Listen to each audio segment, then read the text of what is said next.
Salam hər kəsə. Bugünkü mövzumuz demonstrative pronouns, işarə əvəzlikləri olacaq. İşarə əvəzlikləri.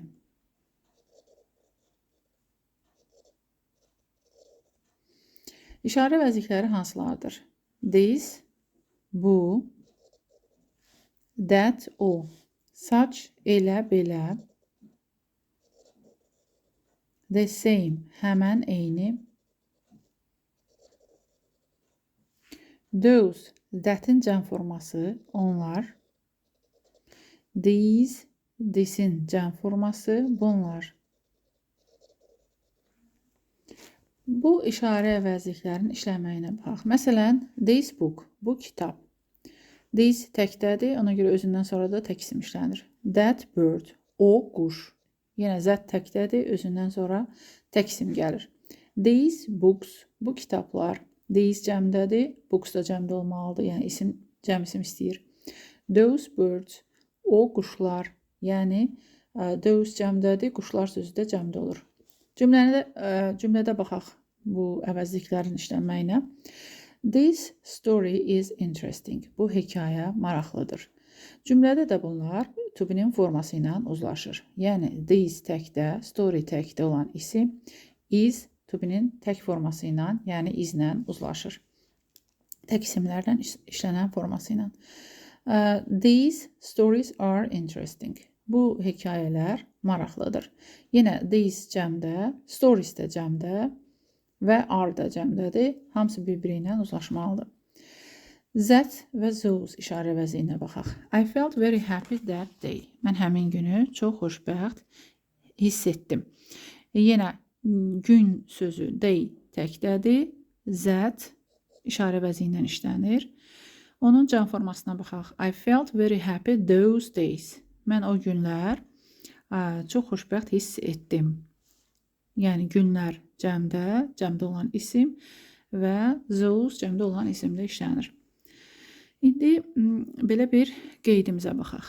Deməli, əgər cümlədə deyə, orada, o və deyə sözləri varsa, bu sözlər olan cümlədə that, those işarə əvəzliyindən istifadə edəcəyik və orada da bunların seçimini təkdə və yaxud da cəmdə ismin işlənməyinə görə əlavə edirik. Yəni tək isimdirsə that, cəm isimdirsə those. Here, burada, bura, burada, o və here, burada. Bunlar isə these və these işarə əvəzlikləri ilə uzlaşır. Baxaq nümunəyə. That building over there is our school. Yəni orada olan bina, o bina bizim məktəbimizdir. Deməli, over there olanda that işarə əvəzliyini veririk, yazırıq. Növbəti cümləmizə baxaq. These books over here are very interesting. Burada olan bu kitablar çox maraqlıdır. Yenə here ilə, over here ilə, these işarə əvəzliyi ilə istifadə edirik.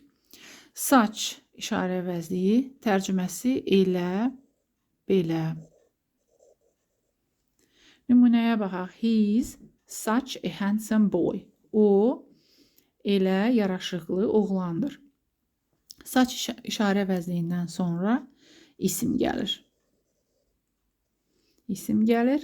Hansı isimlər işlənir? Məsələn, deməli, countable noun, yəni sayılan tək isim. Sayılan tək isim olduğuna görə article-dan işlənəcək. Sonra sayılmayan isim, uncountable noun və cəm isim, plural noun işlənir suchdan sonra.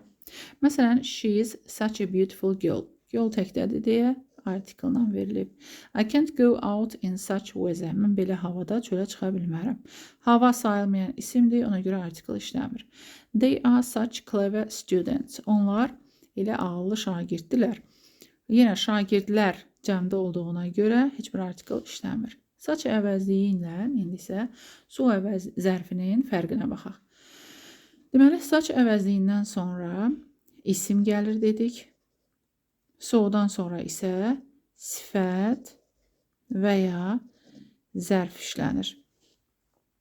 Əgər so-dan sonra isim yazmaq üçün mütləq ismindən əvvəl many, much, few, little. Bu əvəzliklərdən biri gəlməlidir. Məsələn, so much money. Belə çox pul. Deməli, money sayılmayan isimdir, ona görə much-la işlənib. Baxaq, suchdan sonra a lot of da işlənir. Amma a lot of-dan sonra cəm isim gəlməlidir. Məsələn, such a lot of students. Belə çox şagirdlər. Such a lot of özündən sonra a lot of bilirsiniz, həm cəm isimdən işlənir, həm sayılmayan isimdən. Ona görə sayılmayan isim də gələ bilər. Such a lot of luggage. Luggage yük. Yəni belə çox yük. Suchdan sonra article, yəni z artiklı işlənməz. So'dan sonra da en artiklı işlənməz, çünki ondan sonra sifət gəlir. Məsələn, Solmaz is such a beautiful girl. Solmaz belə qəşəng qızdır. Elə qəşəng qızdır. Və yaxud da Solmaz is so beautiful. Solmaz elə qəşəngdir. Gördüyünüz kimi so'dan sonra sifət gəlib. Beautiful. Saçdan sonra isə isim gəlib. İsim. Burada gördüyünüz beautiful, yəni sifət, deməli ismi təyin etmək üçün istifadə olunur. Və article da unutmayaq, yəni sayılan tək isimlərdə article işlənir saçdan sonra. Sonra the same, deməli həmin, həmən eyni deməkdir. The same özündən sonra tək isim işlənir. Məsələn, this is the same girl. Bu ilə həmən qızdır. Gördüyünüz kimi girl sayılan isimdir, amma artiklesız işlənir. Yəni artiklesız tək isimlə işlənir. Növbəti videolarımızdan da xəbər tutmaq üçün abunə olun, like atın və zil tuşuna basın.